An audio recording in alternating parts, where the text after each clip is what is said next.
Good afternoon, everybody. Welcome to TED Talks Ball. No, it's not TED Talks Ball. What the hell am I talking about? It's It's okay. Ballin with Bash and Ted. That's why Bash is here every Friday at 3. We come to you and hopefully make your week a little bit better. Certainly give you some information one way or the other. But Bash, how are you doing on this faithful Friday, my friend? Give you some information, misinformation, some entertainment, perhaps, some football talk, definitely. Maybe a rant. Yeah. Oh, yeah. One of us gets fired up. That's been known to happen from time to time. I apologize for the late start. That's on me. I had some issues setting up my tripod and things were off center. Thank you for everybody waiting patiently in the chat. We appreciate you, all of you. See all of you guys waiting, and guys and gals. So you guys are awesome. Love you guys. I didn't know your nickname was Tripod. Why you say that? Oh, it's it's still a thing. It's like a pause type moment, but okay. You threw me off guard. It's okay. It's all good. Yeah, you can rag on me all you want, man. Apologize. No, it's a compliment. It's a compliment, man. That's really? Why would I want to be called a tripod though? Well, because all right, I don't know. It's message me the private chat. I don't know what you're talking about. Anyway, hey, that's good. That's good. It's a good. Basically saying you got a third leg, right? Oh, okay, got you. Well, I guess that's my choir boy side kicking in. People referred to me as a choir boy before. Yeah, I'm more in the gutter, you might say. Yeah, and then they're like, "Oh no, you're not really a choir boy. You're this, you're that." And I'm like, okay, I'm just whatever. I'm just me. And I have my moments. Yeah, but you guys are awesome. And I didn't stream at all this week, and not because I was mad that we lost to the Browns or that we lost our first game. Just things got in the way. Let's just say that I was supposed to go on with Ryan, and just things got in the way. But I'm here. I'm gonna be going later this evening. Gonna be going live with Raj at 7 p.m. Gonna be dual stream, so check that out. Raj from RSF 49ers. But right now I'm here with Ballin with Bash and Ted to talk some ball, and let's get going and let's see what's up to these people waiting, man. I was just starting to. We got Red Jet Shell in the house. We've got Fernando 49ers throwback. What up, Red Jet? I was trying to play the show here, but it was holding up on me, so maybe I'll wait on that. What are you trying to play? But yeah, we got Red Jet saying Ted and Bash, hell yeah. We got Corey. Why not make it red and gold jet?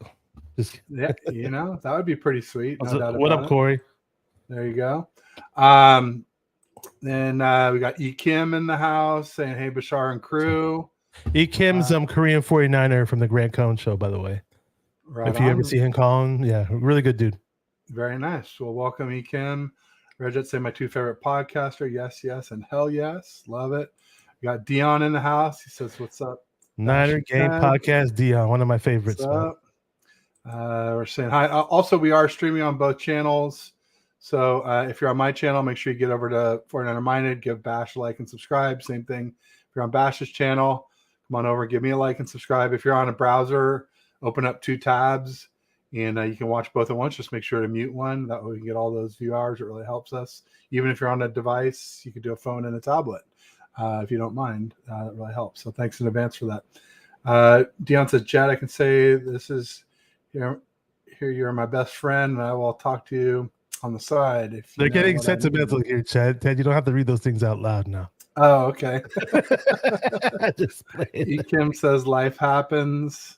Indeed it does. Sentinel Football Channel, check him out. What up, Sentinel? YouTube channel as well. He's saying what up. Red and gold jet shell, love it. Perfect.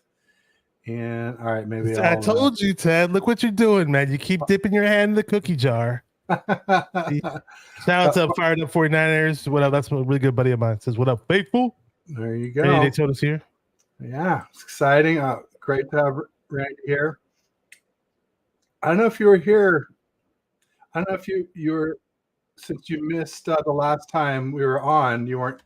We didn't stream last Friday, but Randy helped me come up with the I voted for Pedro name for my Monday show with Pedro from Australia. Oh, I had no knowledge of that. Sorry. Yeah, so it's like a Napoleon Dynamite reference.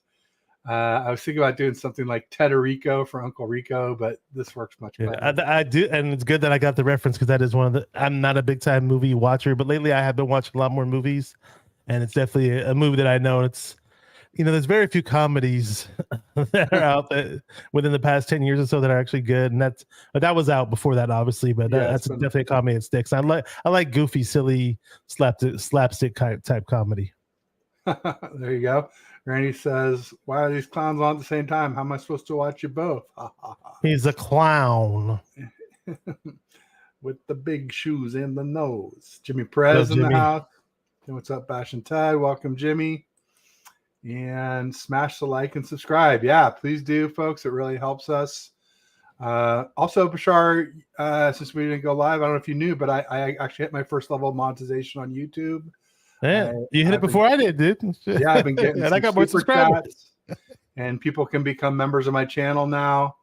And then, like, after I started getting money into the YouTube, then you have to have them send you a letter with a code on it to verify your address. So that just came on Thursday. So hopefully I can start withdrawing some of those proceeds and putting them to work. I'm definitely ready to reinvest some into the channel. Okay, well, I can forward them my address and it'll be solved. So we'll be good. There you go. Yeah. Just send the checks to Bash. There you go. Perfect. There you go. Jimmy says smash. Oh, we already had that. Ekin says keys to the Vikings game. Win the turnover battle, win the lines of scrimmage, pressure Kirk. And we'll get to that. Or do you want to jump right in with the Vikings? No, I don't need to jump right in right away. I want to say what's up to a couple other people really quick. John's here. Yeah, Thomas Waugh. Hi, Basher and Ted. Basher, huh? David Yang. What up, David? Yeah, we can talk a little bit about the Browns. I know it's a little bit of old news, but I didn't necessarily go on and talk about them just yet. If you want to talk a little bit about that game, shed some light on it. I went to a 49er watch party with the Sacramento 49er faithfuls. Yeah, I said Del Fetty was there. Oh, you know who Del Fetty is? Yeah, I met him at the that's right. At the video shoot. He's from Milpitas. He is, yeah. Well, there's a guy who's always with him, Brits, because they always perform with each other. Both have been on my channel simultaneously whenever I've had them on. So I'm not sure if he ran across Brits either, because he was there too. I don't know if I met him or not, honestly. I mean, I can send you a video where because see with the shoot when we were shooting with Chapman and Breezy, there was a big shoot at the Debo mural in San Jose, and then we all jumped in our cars and went over to Levi's, and then we did some shoots there, and then we went to the front of the stadium, and that's between the back and the front is where I met Del Fetty. But he goes by. Does he go by? What's his first name that he goes by? Lendell, I think, or if I'm not mistaken. Okay. Lendell, maybe. I never call him by his real name. I always call him Del Fetty, though. Really nice guy. He's so cool. He's so chill and relaxed. He was at the watch party. Baritz was there. The other guy they rap with named Cousin Rando.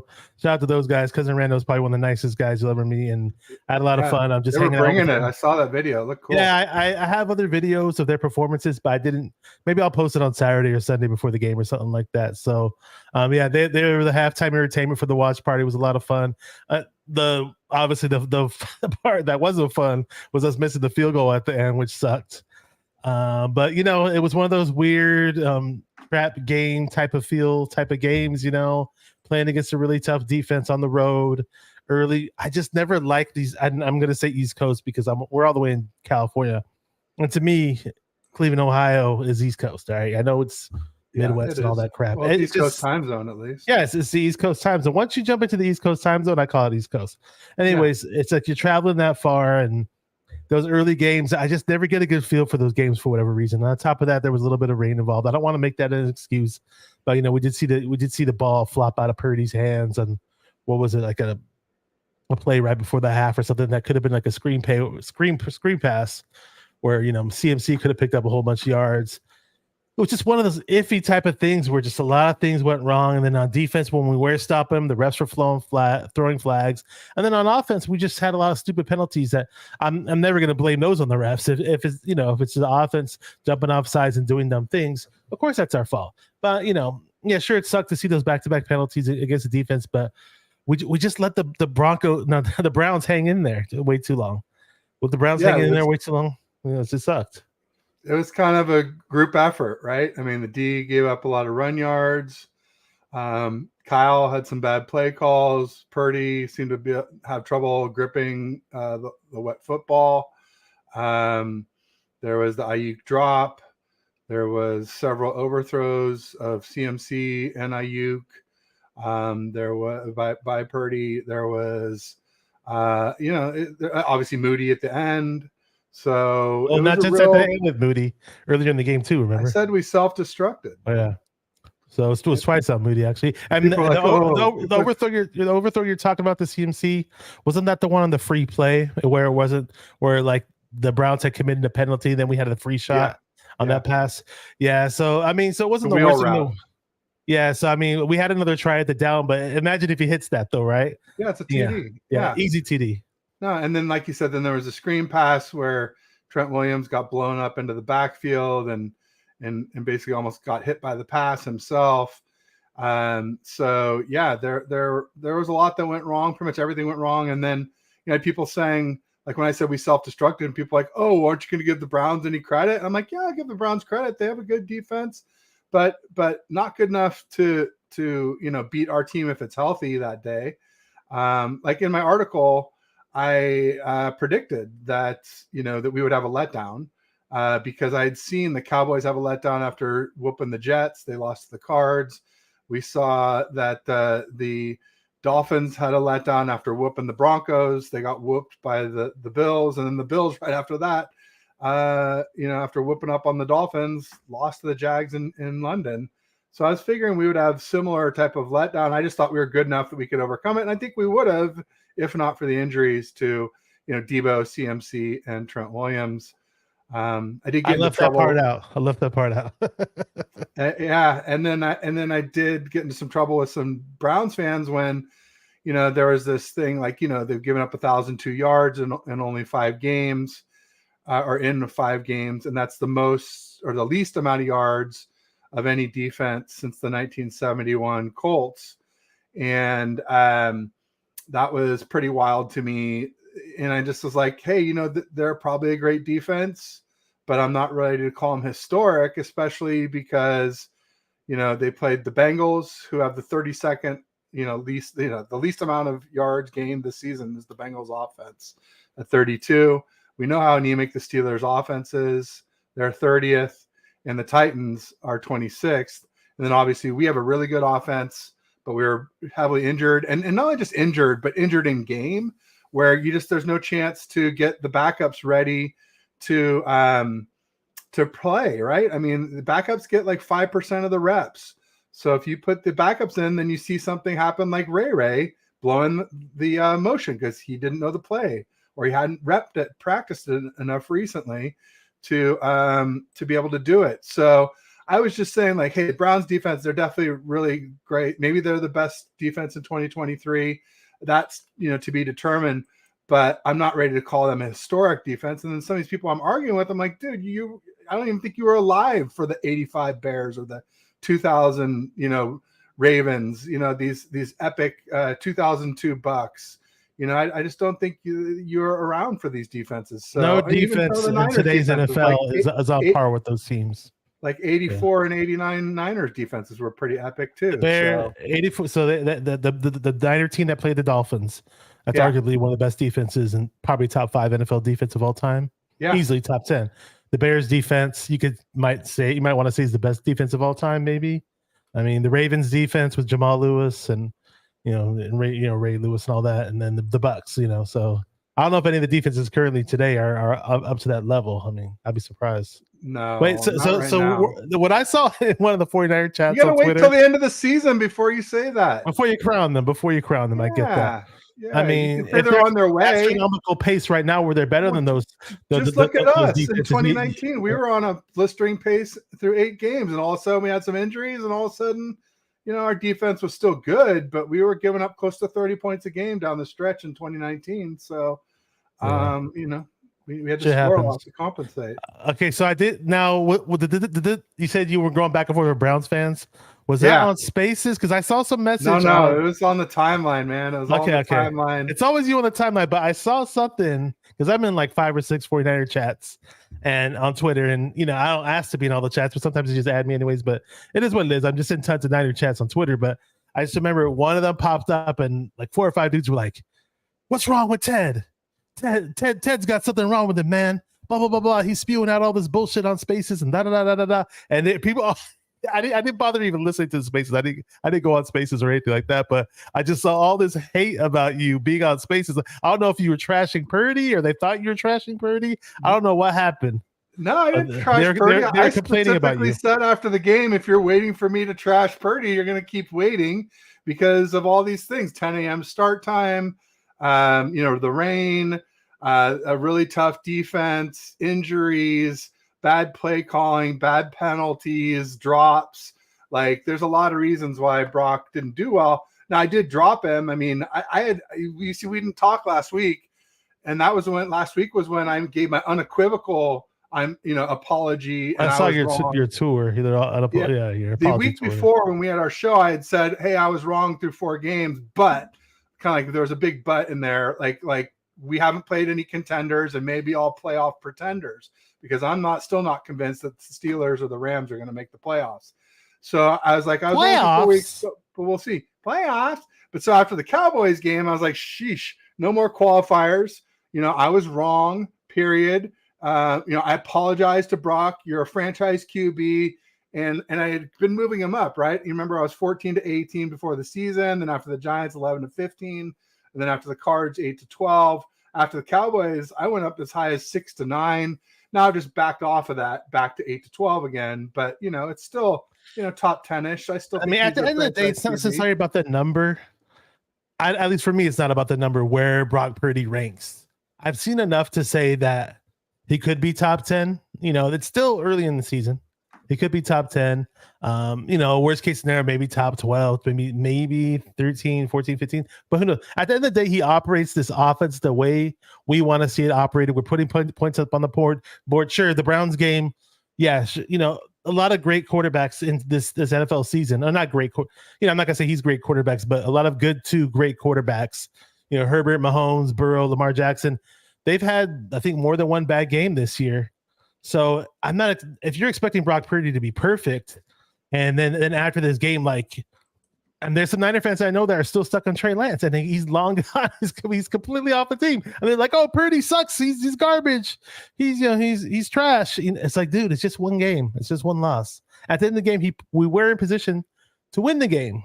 Now it sucked that we had to rely on the kicker, and the same kicker screwed it up earlier in the game, and we had plenty of screw ups all across the board in the game. I get it, including Purdy's screw ups, but we still had an opportunity to win at the very end. And I still feel good about this team throughout the season, assuming we get to the playoffs. We probably do, and and that's that. He's at the end of the day, to me, what I wanted was a better quarterback than Jimmy, and that could do multiple things better than Jimmy. Sure, he's not this amazing strong arm Patrick Mahomes elite guy. I get it. But it's good enough for what I wanted, and at the end of the day, I'm happy with the guy. The guy, sure, it sucked, but if you hear his interviews and hear the way he just deflects negativity, I have the confidence in Purdy. I really, really do. I do. The wet weather has me a little spooked, especially when I remembered him struggling first half of the wild card game against the Seahawks in the wet weather, and then the sun came out and things dried up. The field and the ball dried up. Then he lit them up in the second half, and people are saying, "Oh, we played okay in 3 or 4 rain games at Iowa State," but you got to always remember that the college football is smaller than an NFL football, so easier to grip in a wet weather situation.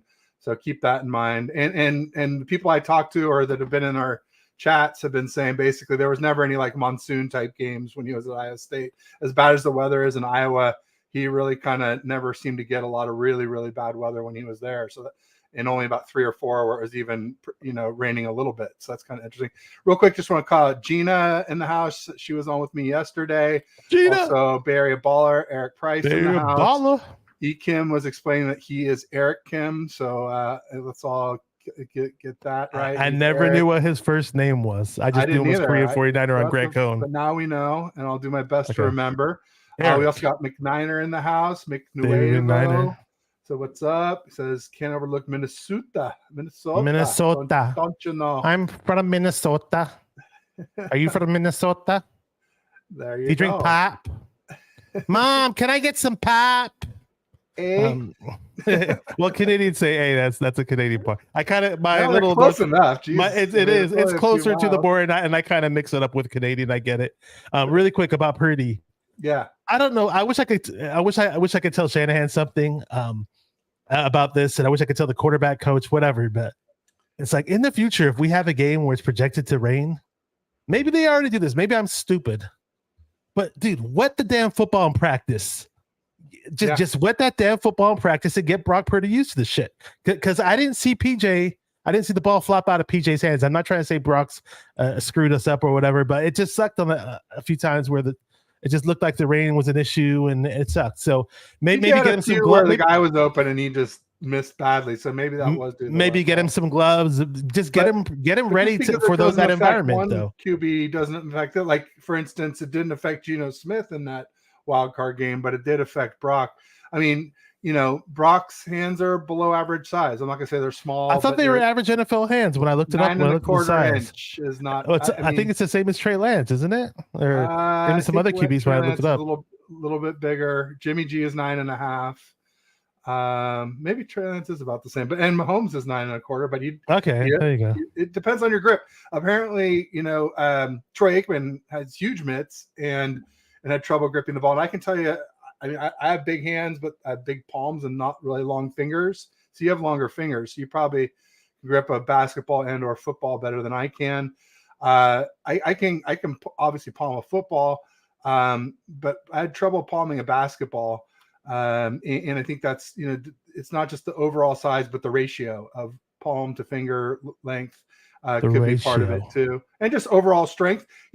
Remember, Bash, when Purdy injured his UCL in the NFC Championship game, he had nerve damage and numbness in his hand and lost strength. He couldn't grip a football at all. He could only shot put it, basically. So there's a chance that he's not back to 100% of whatever his grip strength was before that injury, because it still hasn't even been 8 months.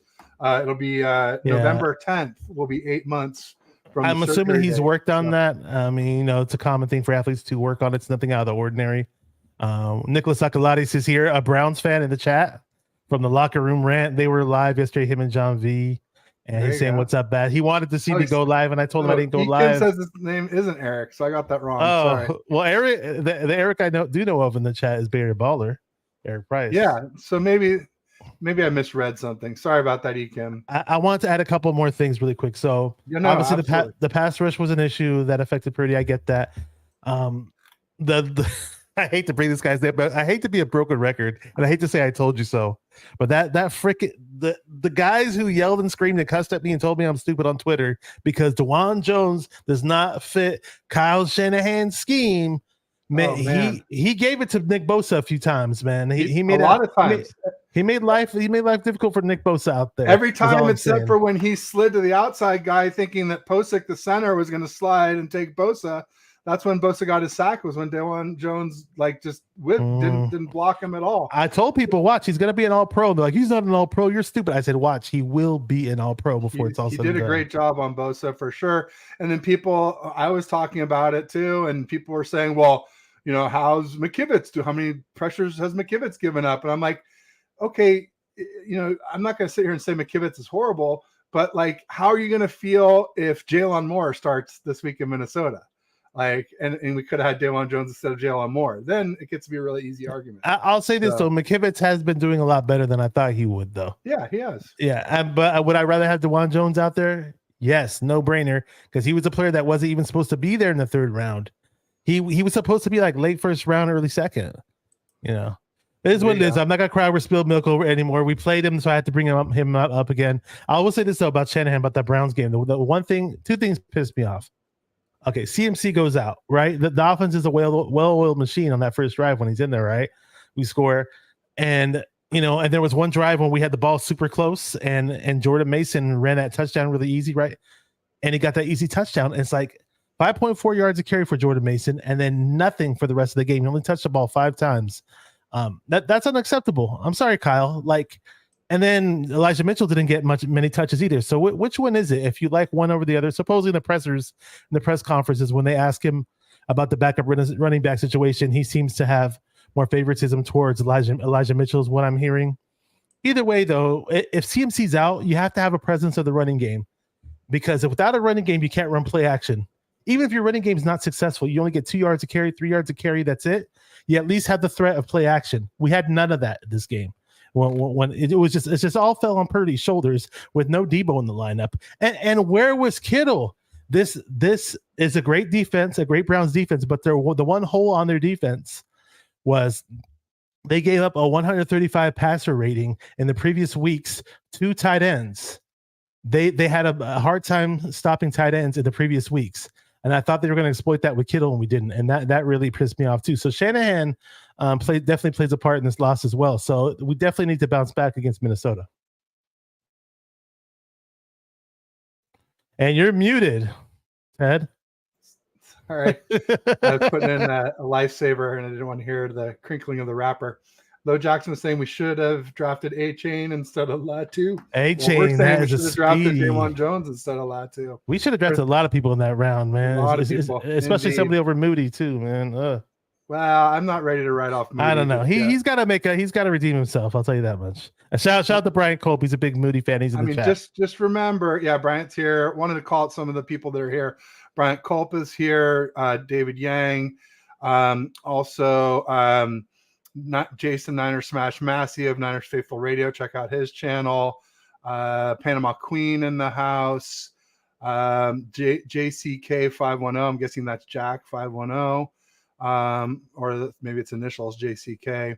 But welcome. And then obviously Lo Jackson. I just read out his chat. So I think we're kind of caught up. There was somebody asking in the chat, well, are we putting the Browns game to rest here? I mean, do we?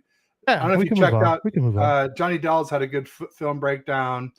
Greg Cosell got on Bay Area Radio and basically said anyone saying that the Browns whooped the Niners is mistaken. It was, the Niners very easily could have walked away with that game and not even had to worry about a field goal at the end if we had a little better execution on some of those plays. And when you watch Johnny Dell's film breakdown, it was pretty clear that that's the case. So, sad that we lost, but probably a good reminder that any given Sunday you can lose to any team, and especially one with a really good defense. Kareem Hunt's a good running back, and they have a good offensive line, and PJ Walker's not much of a quarterback, but he's mobile, and that's he's mobile, and he kept getting those short passes off, and we had an issue stopping the short passes, which was really irritating me.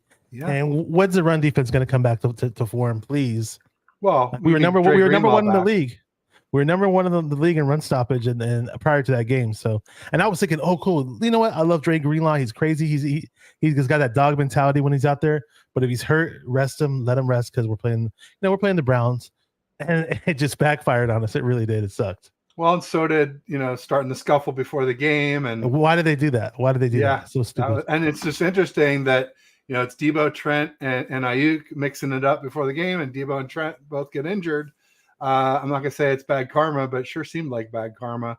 Randy says Josh Putnam does a nice breakdown. I'll check that out. I've heard great things about his channel. I subscribe, but I honestly haven't watched a lot of it. But I know watched some breakdown today. Said he's really good. I watched some breakdown today. I guess the best Niners content guy that nobody knows about, or not many people know about. He's not super flashy, I guess, but I'll definitely check that out, Randy. Thanks for the recommendation. Yeah, I mean, and also, so with Moody, look, come on, Bash. He made every kick in the first 5 games, every field goal, every PAT. He misses a 54-yarder. You can miss those with no rain and no wind, right? And then the 41-yarder, yeah, it's tough. But Cleveland is a notoriously tough place to kick because of the swirling winds. And so I'm just not ready to say he's got to atone himself or anything like that. I mean, if he misses another game winner, all right, I might be upset. But a lot of these people say it's mental and all that stuff. I don't believe it, at least not yet. He's got to fix it though. Either way, he's got to fix it. For the sake of Brian Culp, make Brian Culp happy. Yeah, no doubt about it. Pine Map Queen's here. Moody season. Yeah, I called her out, and I've been flashing her chats up there. So somebody was asking about Dre Greenlaw. He was back at practice today. So that was good news. So was Aaron Banks. And that was one that surprised me that he was out yesterday, because there was really never any talk about Aaron Banks' ankle until the practice report yesterday. And all of a sudden he hadn't practiced. And I was like, what in the world is going on with that? And so I tweeted out yesterday, I said something like, this is much worse than I thought, because I expected Debo and CMC and Trent to not practice yesterday. But then seeing Aaron Banks pop on there totally unexpectedly, and then also seeing Dre Greenlaw still on there when I thought he was going to be practicing, but luckily he is practicing today. So that's good news. And then McCaffrey was working out on the side today, and no sign of Debo or Trent Williams yet at practice. So that's not good. Surprising. It's not great. That's for sure. I'll say this though. One thing to keep in mind though, Bash, is Friday relative to a Monday night game is like Thursday, so they still have the walkthrough tomorrow. You're right. So I just hope tomorrow, then I'll start to worry more. I just hope that whoever misses time, or if another player does go down, that Shanahan has confidence in them and that they're ready. Because we do have good players that can step up for the next man up. Ray and Ronnie Bell. Mm-hmm. I have faith. Where was Ronnie Bell? I don't know why we didn't use him. With Debo out. Probably because, like I said, he probably just hasn't gotten many reps since the game where he came in for Ayuk. When Ayuk was out with the shoulder, it was the Giants game or Cards game, right?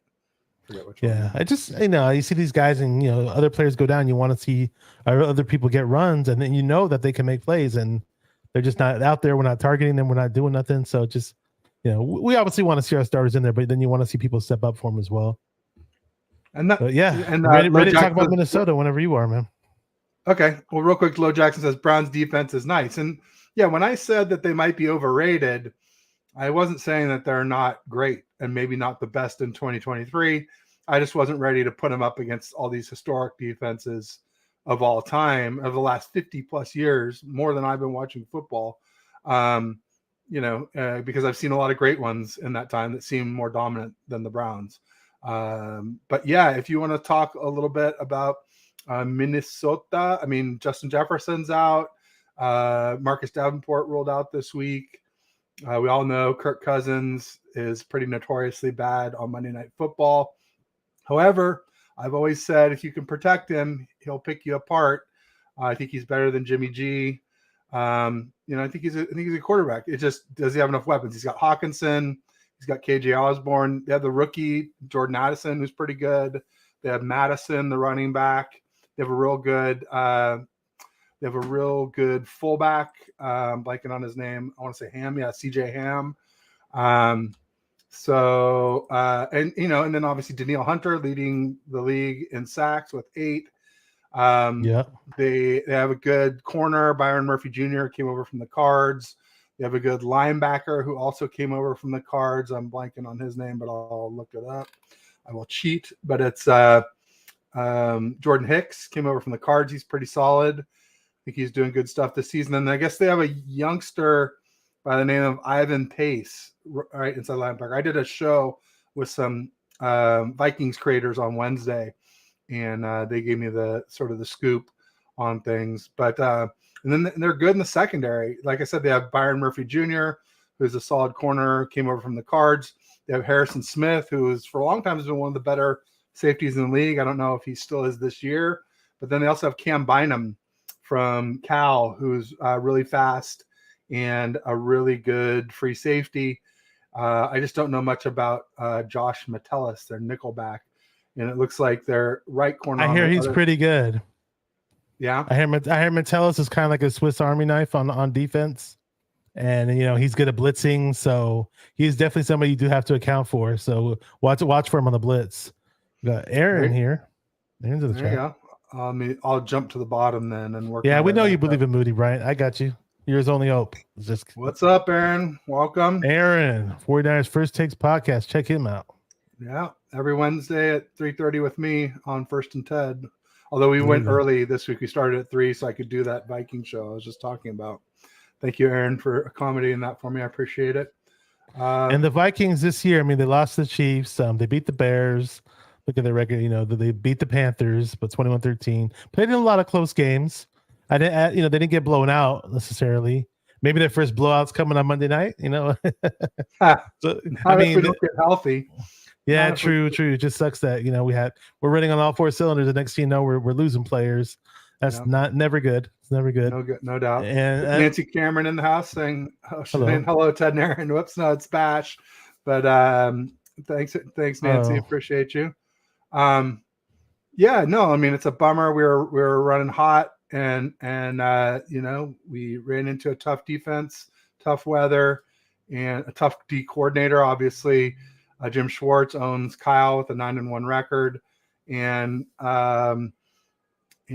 some injuries, some key injuries to key pieces. And people are like, "Oh, well, what, you need a running back and a wide receiver to win?" I'm like, these guys are so stupid. Debo and CMC, they're not just a running back or a wide receiver. They're both. And it's not just that they're our best offensive players, along with Trent Williams, who also played hurt on one leg.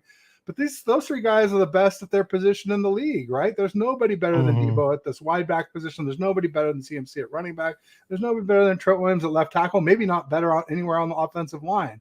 So it's a huge loss when you lose all 3 or have one playing hurt, where people then they assume he's okay if he's playing, but nothing could be further from the truth. Trent Williams lost on like 31% of his snaps against Myles Garrett. And that's the worst of his career. So he said that he didn't want to sit out after he's hurt because he didn't want to let the team down. But it's almost like I feel like he's hurting the team if he's staying in the game. I don't know. Well, I mean, it comes down to if Jalen Moore has been taking reps. I think if he had this is my thing I talked about earlier this week.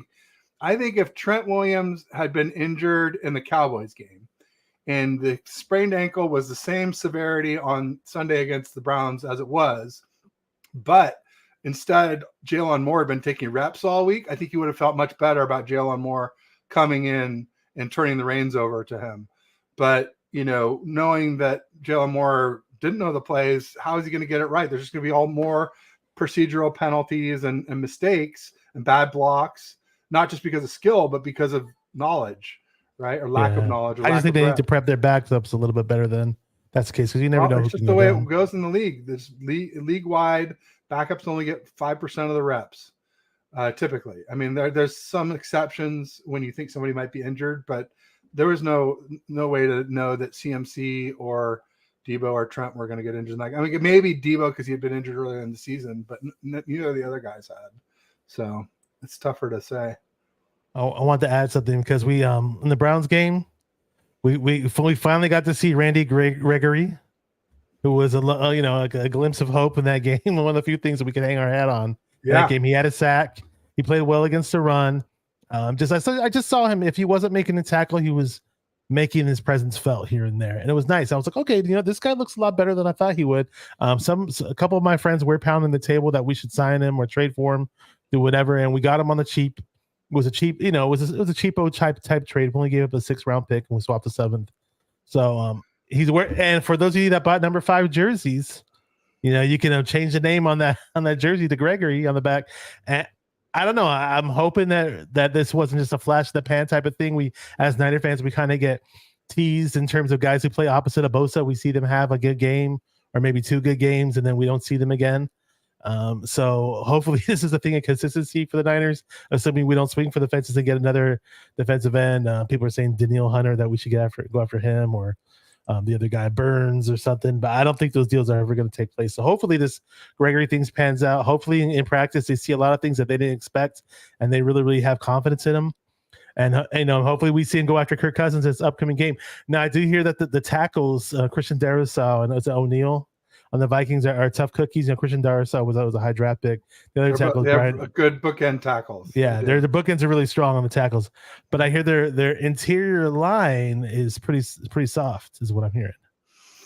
I think that's safe to say. I think they have a good center, but their guards are probably a little bit suspect or injured. I was just hearing that expect Hargrave and guys like Armstead and whoever's playing in the middle to have a really nice game.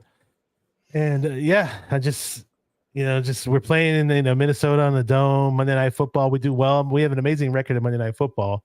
And it's hopefully it's just that bounce back game and we see the regular Purdy that we've always seen. I mean, I believe Purdy's played a total of 17 games. And this is I believe it's a pretty big sample size compared to what people think it is. Oh wait, six last regular season, then 3 in the playoffs is 9, and now 6, so 15 games. And I don't count. Obviously, I don't want to count the Eagles game because he didn't really play in that game. It wouldn't be fair to count the Eagles game. 14 games then. But I could have sworn I counted 16 or 17. The Dolphins game. Dolphins game might be 15 then. Yeah. I don't know. I did like this whole thing where I had tallied up his stats for all those games. And I'm just saying it's a pretty big sample size. So again, I don't want to keep making excuses where it's like, oh, if this is his bad game, give that to me week in and week out. I'm not going to say that, but we still did have a shot to win. And hopefully we see the real Purdy on Monday night, and hopefully the running game. I don't know if CMC is going to play, if he's not going to play, but if he doesn't play, hopefully they have a game plan to get Mason and Mitchell going, or maybe some TDP. They have to do something with the run game. Yeah, I mean, Aronson looks like CMC is trying hard to be ready. Yeah, it'd be a great game for CMC because the Vikings blitz more than any team in the league. So having a good outlet, a good hot read against that would be pretty invaluable. Yeah, I think a lot of us would like to see more Mason, but I think Mitchell has more schematic knowledge and maybe a better blocker, maybe better route runner. So I think, Kyle said it would be Mitchell if CMC can't go as our number 1 back, and Mason would stay in the closer role. Now, I wouldn't necessarily want to do any more wild trades, but we do have 12 picks coming up, and there's picks up, in the following year as well. But something kind of tells me that I have this weird feeling that the Niners might actually try to pick up another running back, whether through the waiver wire, whether through a little trade. I don't know. Yeah, we were talking about that last week. There's a lot of people thinking that James Conner from the Cards might be available for like a 6th round pick. I would love to get James Conner on this team. I think he would be a great addition. I'll take James Conner any day on this team easily. Yeah. I mean, he's we got mad at him that he was trying to fight with Hufanga, but he's definitely a player in this league. He was good on the Steelers. He's good on the Cardinals. He made us look foolish in that one game when we lost to the Cardinals. So I definitely take him. What's his bucket got all the credit? The backup quarterback, Colt McCoy. Colt McCoy. Yeah, he was our backup in the first year Jim Harbaugh's coaching era. By the way, in 2011, if you remember that, he was Alex Smith's backup. Remember. Yeah. Not very good then, but he got better. He was there.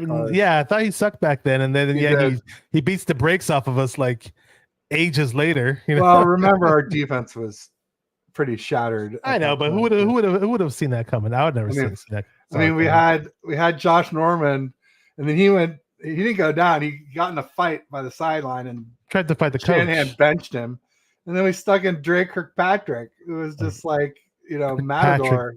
He got rocked by James Conner. He looked foolish. He was terrible. So yeah, when you're counting on Drake Kirkpatrick, you're well, supposedly Kirkpatrick was good on other teams before we got him. And then years ago, Yeah. And I think it was the Bengals, if I recall correctly. Who was the other corner you mentioned? Josh Norman. Norman. He was really good at least on at the peanut Panthers. punch. He was good at punching. He was good at the peanut punch. He was really good on the Panthers. He couldn't cover anything. Yeah, he used to be able to cover way before we got him, though. Yeah. Other than being one of the greatest posterized moments ever by Derrick Henry when he stiff-armed him into oblivion. That'll live on forever. So speaking of stiff arms and all that, are we going to see an end to CMC getting face masks? I mean, it seems like a creature of habit now. It's crazy. Yeah, it's pretty bad. I mean, he can't. Hard to say that might not have contributed to his injury because he got twisted around. And I mean, oblique is usually more like something hits you in your midsection, but you never know what weird thing that could have twisted him and tightened something up, and then running into the bench after the guy shoved him late out of bounds, Greg Newsome Jr. So yeah. Yeah, I mean, I think that's 3 games in a row where he got face mask, wasn't it? Yeah, it feels like 3 or 4 games maybe. What up? Brutal. The official 999. Never seen you before, but welcome to the channel. Appreciate you. Says, let's go Niners. Vikings better pray for a bad Purdy. Hopefully, I don't think hopefully. that's going to happen in a dome.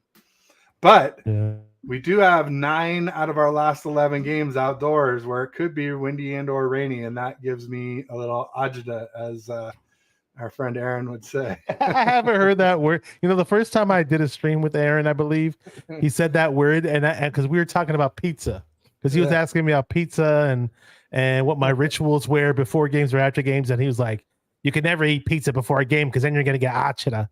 I'm like, "What the hell are you talking? What's agita?" Oh, it's a Sicilian for acid reflux. I was like, "Oh, okay, I get it." Yeah, I forgot all about that word until you brought it up.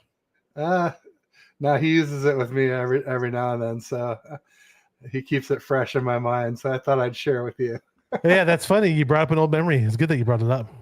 Yeah, it's funny. I always, sometimes usually it's more with lyrics than things like this. But whatever, you hear something and you think something, and then you find out what it really is, and you're like, oh shit, that makes way more sense.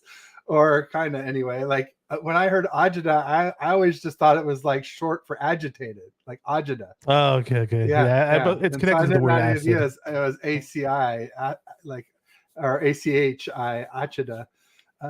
But anyway, it's one of those funny things. There you go. You know how that goes with lyrics, right? You're singing the song wrong for years. All of a sudden, you see the lyrics or something like. I'm really bad with that's lyrics. Not what they're saying at all. That never happens to you? I went on Google so many times to look up lyrics for songs, and I'm like, oh, that's what they're saying. I was way off when I was a little kid saying it wrong. Yeah, it happens all the time. Yeah, so that was my agita story. Nicholas says James Conner is slow, not a Niner type of guy, but he's powerful. So we don't have a real power. He's a tough runner you can give a lot of carries to, dude. Yeah. He moves the chains, man. Yeah. But maybe Nicholas is right. I mean, he's not going to be a Raheem Mostert. I wasn't expecting that or anything. Like that, maybe not outside zone, but maybe you do more trap and gap and all that stuff. True. Please like and subscribe. Thanks, Bryant. We appreciate it. Yeah, if you're watching on my channel, make sure you get over to Bash's channel, give him a like and subscribe. Same thing. If you're on 49er Minded, get over to TED Talks Ball, give me a like and subscribe. If you're on a browser, open up to please. And we are on my channel today, so I'll do a quick commercial break too as well. Let me just stop the banner so that people can see the TTG down in the corner. That stands for the Travelstead Group. They're retail and hospitality logistics. So basically the back end of those type of businesses, getting things done, transportation, warehousing for brick and mortar. They do FFE, which is fixed furniture and equipment. They do OSE, which is operating supplies and equipment. They do new store rollouts, new store openings, relocations, decommissions from the first mile to the final mile and everywhere in between. Travelstead has you covered. Let us know how we can help you via air, ocean, or land. And they do closed loop solutions for retail and hospitality. So it's Nick and Henry there. They have all US-based support. The website is, the link to the website is in the description for the show, in my YouTube about page and my Twitter bio. So just click it, check out the video, and make sure you tell them that Ted sent you. Thanks. Appreciate it. Thank you, Bash, for letting me pay the bills. Oh, yeah. There you go. Tell them Ted sent you. Not Large March. There you go. That way, got to get credit. That way, hopefully they'll stay with me. That's the whole trick with there this. You go. So we'll see what happens. We got a lot of activity in the chat, so we're going to try to see what you guys are saying. If you guys have questions, and we can get to do some other stuff too that we haven't gotten to yet. So Red Jet says you can't use weather as a hall pass. Got to play through all conditions and be ready for it. Hey, real football's played in the tough weather and tough conditions, man. That's real football. This dome luxury that we're going to get, this dome AstroTurf luxury that we're going to get on Monday, isn't necessarily a thing of normalcy. So yeah, we got to be ready for these tough weather games down the road. Yeah, it's about 50-50 AstroTurf or fake turf, artificial turf to real grass out there in the NFL, or at least it was last time I checked. So yeah, about half the time playing indoor, but there's a lot of outdoor ones that use artificial turf for some reason too, which is frustrating. But yeah, no, I mean, I'm not giving a hall pass. I'm just saying I hope we figure it out. Maybe get him a glove if he needs that, if that'll help. I mean, whatever the case may be, but can't be slipping like that. We probably won't play another D as good as the Browns, but we'll probably play a lot better offenses that'll still make us need to score a lot more than we were looking to do on last Sunday. And I wanted to shout out the defense really quick because I know Nick said something about he doesn't like Wilkes. I like Wilkes. He isn't. Nick's very critical about the Niners. He acts like he's a Niner fan every now and then, but he's actually a Browns fan. But I'll say this: I really do like what I see from Wilkes, despite the fact that we weren't stopping the run against the Browns. I get that, but in general, I mean, we're getting turnovers. I mean, we lead the league in 10 interceptions with our secondary. A lot of people are saying, "Oh, trade for Patrick Surtain." I happen to like Diamador Lenore a whole lot. I really, really do. And just wait till our pass rush gets going. But sure, if we were to get Surtain and we didn't get fleeced to the deal, of course I'd welcome it. That's an upgrade, obviously. But we do have some cornerbacks coming back to help us with depth. Samuel Womack, Darrell Luter Jr. So that's going to be interesting. And I believe we get more. We force more turnovers than we give up touchdown passes.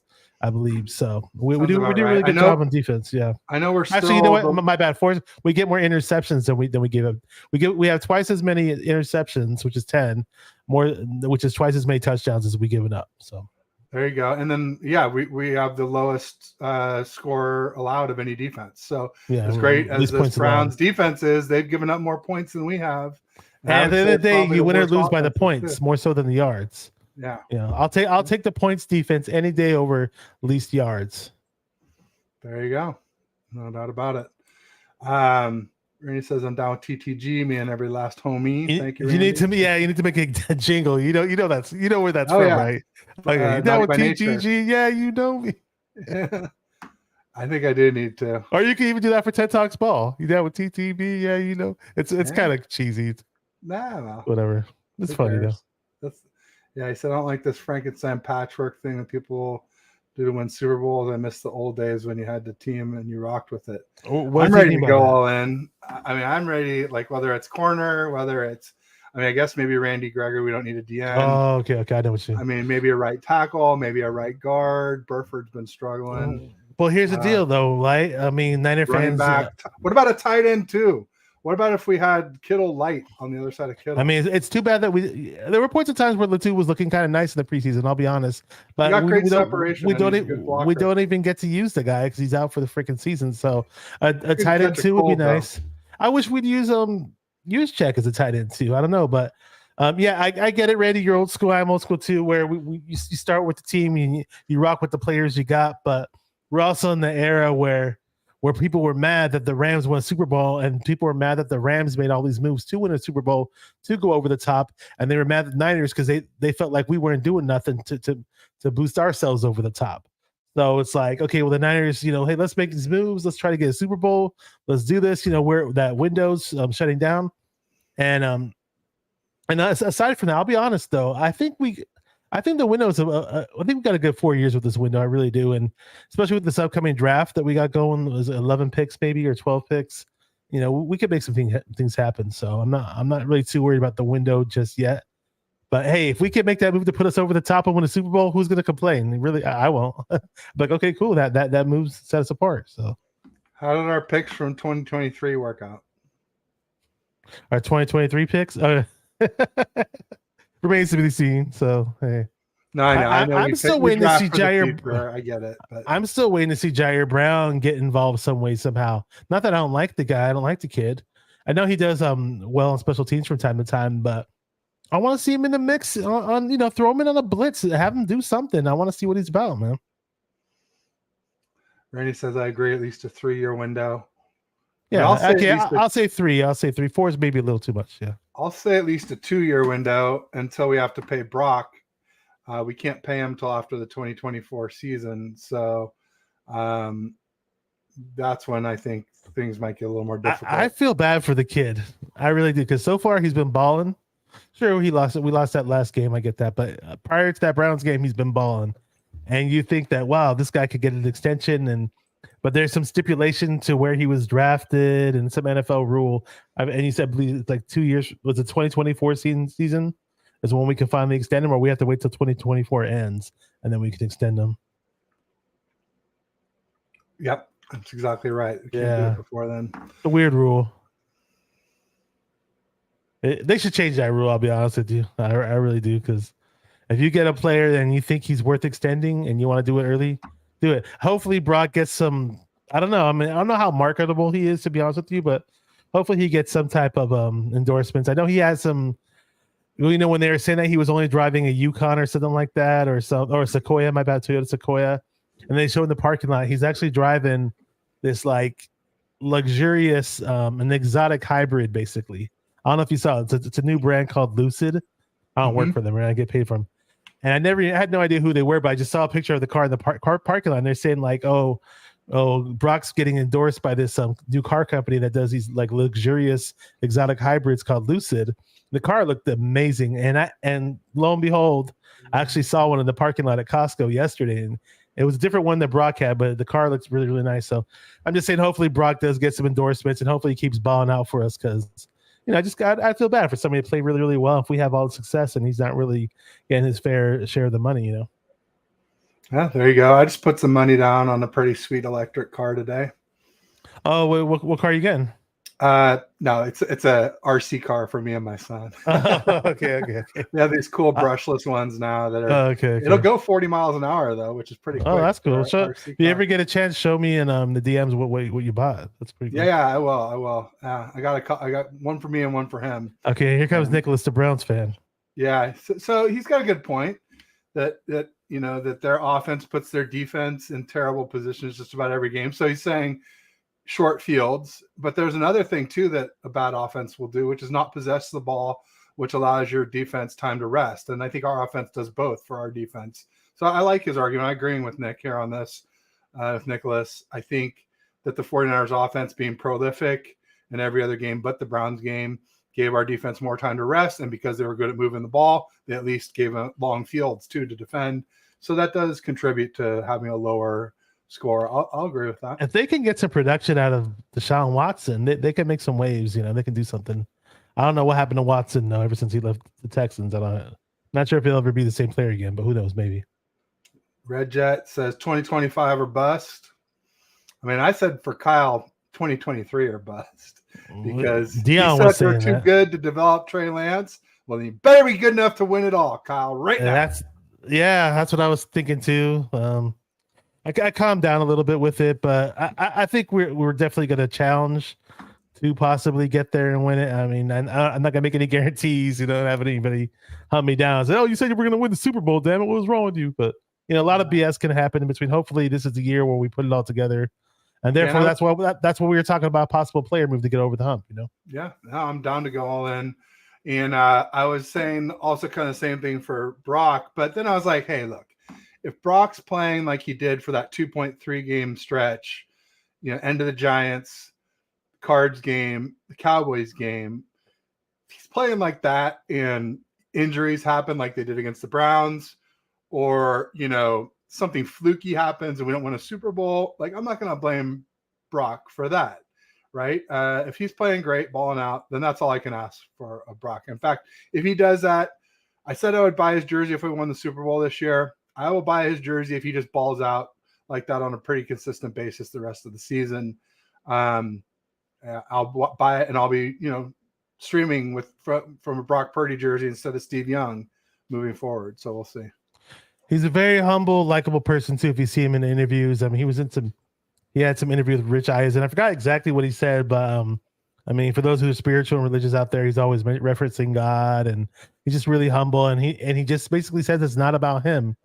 It's more so about the experience and what he can do with the teammates and make the best opportunities, make the best out of his opportunities with the teammates to be successful. There you go. That makes sense. I mean, there's so much to like about him, the love about him. He's a mental giant, great leader, accurate, good footwork, good mechanics, lots to love. I just, would love it if he could increase his arm strength. Maybe his grip strength. One day. So, and I don't see 187 here, but if he's here, somebody let him know. This is for 187. All right. Next time he's in the chat, I'm going to do that for him. He's kind of a one-trick pony. Either that, he's One either trick got Purdy. the Purdy dog or he's got the thanks, Moody. Thanks, Moody. Wait, thanks. Oh, because Moody. Yeah, because we lost because of Moody. Yeah, like as if Purdy didn't have something to do with that. Kyle, the So D, imagine Purdy the just has a really, really O-line. crappy game one of these days, and then Moody saves the day, and just hit nails like 8 field goals in one game or something. Who knows? I don't know. We'll be like, thanks, Moody. Thanks, Moody. Like all game. That's for you, 187. Because it's 187 on the undercover cop. Boom. What else we got? Randy like that. We didn't really get a chance to talk much about the Cowboys game since We didn't. You want to touch on that really quick? Go ahead. It's old news, but yeah, we might as well talk. Go ahead. We can talk a little bit about it. I mean, it was like a masterclass, right? Mm-hmm. I mean, it made me say pretty dog. Yeah. Did it make you a believer? Because you put out the apology to her right after. Apology. I said I was wrong. No more qualifiers. I said he's a franchise QB. I moved him up to 6 to 9.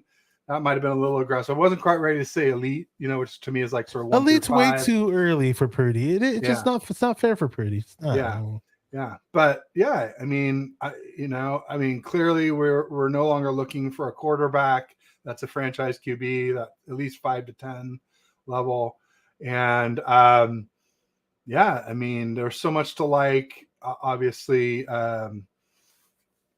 the game was incredible, right? I mean, it was a really, really fun game. I wish I was at that game.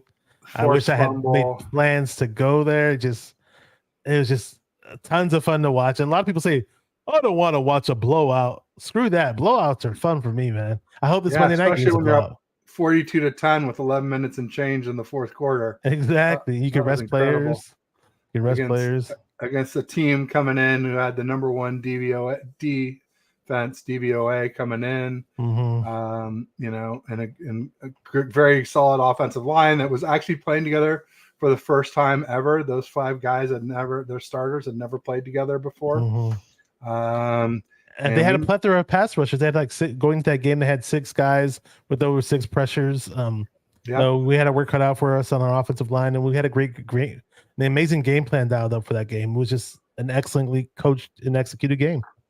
Yeah, Kyle was in his bag. You could tell he trusted Brock. I mean, for me, it was like there's like the long pass down the left to Ayuk, and it gets called back because Burford had a penalty. And he turns around and he hits Debo deep over the middle, ends up way down 43 yards down the right sideline. That was super impressive to me. Purdy was incredible, and I hope we get to see more of that soon. I think we might against the Vikings. Hopefully. I just love the night games. I think the night games are really. I especially love night games at Levi's, but even the ones on the road are really, really nice and should be a lot of fun. Yeah, I mean the Cowboys game was an awesome game, and it kind of sucked because we wanted to build up on it, and then we had to have that dismal outing against Cleveland. But hey, it's the NFL. You're not going to be. I didn't expect this team to be undefeated. Anybody who did. I don't want to be mean, but it's a bit delusional. Teams. It's a 17-game season. Who's going to win all 17? And if you win all 17 games straight, you're going to have an uneasy feeling going into the playoffs. You really, be like, damn, we never got our losses out of the way, and now it's the playoffs, and you're one and done in the playoffs. We all saw what happened to the Patriots, right? Absolutely. Yeah, I mean, I had predicted at least one loss before the Browns game between the Cowboys and the Eagles. I thought we would lose at least one game because we got the Bengals, we got the Jags in Jacksonville. I think that's going to be a really tough game. They're starting to look really good. We had the Seahawks in Seattle for Thanksgiving. And I don't know, the Bucks don't really scare me too much, but they do have a winning record. True.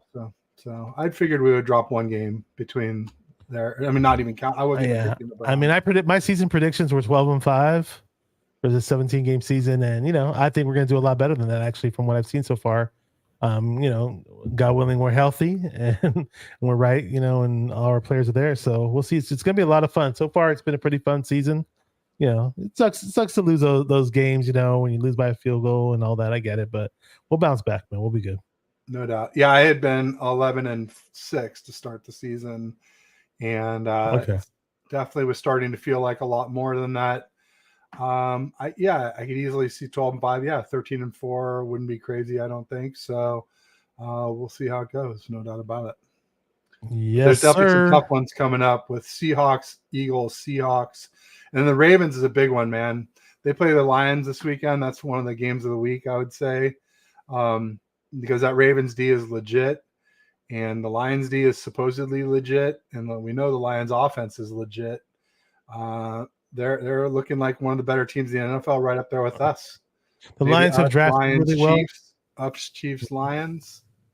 Yeah, the Lions have drafted really well throughout the years. So I just had a feeling they'd be good this year with the recent additions they made and just the improvements they've made. And looks like they've been building up on up. You know, a lot of times people would expect the Lions, like they might have a promising season, but then they'll fall flat on their face the next year. And I didn't see that happening this year.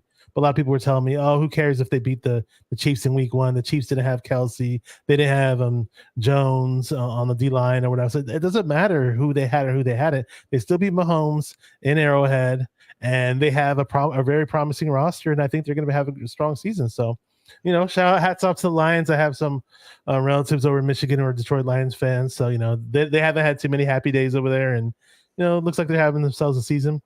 And the Ravens, I can't recall if we've ever even beat that team. I don't remember the last time we even beat the Ravens, man. I don't remember beating them either. Yeah, we always lose to them, dude. Mm-hmm. I hate to bring it up, but the Super Bowl's a good example. Well, and this year that was one of my reasons I picked 11-6 instead of 12-5 because we're negative 20 rest days. The Ravens are plus 9 rest days. So by the time we play them, it's going to be close to a 29-day rest differential between our two teams, which is a lot in 3.5 months, 4 months. So yeah, we'll see. And then and then obviously Commanders and Rams to close out the season. The Commanders. I love saying that name that way. I don't know why. But we play them in Maryland, so that's likely to be. Oh, we do. Okay. They got a nice pass rush, right? I mean, you know, they're not the great. They're kind of like a 500 type team, right? I wonder if they're going to deal Chase Young. Someone was saying. Somebody was mentioning that on Twitter yesterday. Well, I saw on Twitter they were saying the Ravens might pick up Chase Young for this year's 2024 first. Not first, 2024 third and a 2025 third, which seemed pretty reasonable for a talent like Chase Young, who went number 1 overall. I know he had the ACL, but it sounds like he's bouncing back this year and playing pretty well. I don't know. I know we can't afford him, but boy, that made me like, please don't let him be on the Ravens when we play them Christmas Day. I feel you, Ted. I want to give a shout out to everybody who showed up in the chats today. You know, I didn't really necessarily. I did a bad job of announcing the show beforehand and setting up, you know, the show and all that. So we'll try to do a better job of that, you know, on the weekend. But a lot of people do kind of get the idea. It's a normal show that we do, you know, a regular show weekend. And we had a good turnout, man. That's good. I forgot what happened. Why we skipped the last one. I believe it was my fault. Yeah. Yeah, you know. Whatever, life happens, right, Bash? Oh, no, I do remember. Yeah, life happens. No big deal. Housekeeping ladies literally occupied the house. I don't keep score like that. It's just like, hey, we're when we both are ready, we go. If one of us isn't, we don't. And you know, I'd rather do that than have a bad show, you know, than try and force it. Exactly. I'd rather be late than rushed. That's why we were a little late today. And it's all good, man. I just appreciate time with you, my friend, and time to chop it up, talk some Niners. I think we will get the win in Minnesota. I think we'll win by a lot if everyone's healthy, but I think it could be a real dogfight if Debo and Trent don't play. Yeah, or it may not be the blowouts that we're used plays to. And he's not 100%. True. And I just want to mention at 7 p.m. Pacific time tonight, on the 49er Minded YouTube channel. Roger's going to join me. We're doing a regular thing. We don't necessarily have a name for the show or anything like that. We may not do a name, but you know, Raj and I over the past 3 weeks have been doing the Friday night thing, and he likes to do his predictions on Friday. So we're going to do our score predictions then, and it's going to be a lot of fun, man. So definitely check us out at 7 p.m. tonight. Yeah, we'll do. Raj from RS of 49ers.